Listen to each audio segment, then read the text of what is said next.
Монгол улсын соёлын тэргүүний ажилтан дуучин Ламжавын наран туяа.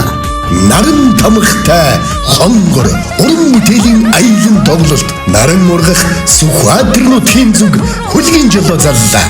4-р сарын 20-нд Түмэн зүгт, 21-нд Сүхбаатар, 22-нд Асгат, 23-нд Эрдэнэ цагаан, 24-нд Дарганг, 25-нд Наран, 26-нд Онгон, 27-нд Халзан, 28-нд Баян Дэлгэр, 29-нд Дөвшин Ширээ, 30-нд Уул Баян, 5-р сарын 1-нд Мөнх хаан сумдуудад тус тоглоно.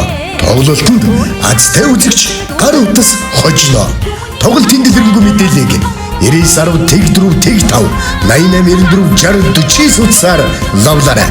Тоглолтын хамтран ажиллагч Жавхлан Шараг морин спорт уяачдын холбоо. Монгол улсын соёлын тэргүүний ажилтан дуучин Ламжавын наран туяа. Наран тамхтай хонгор уран бүтээлийн тоглолт.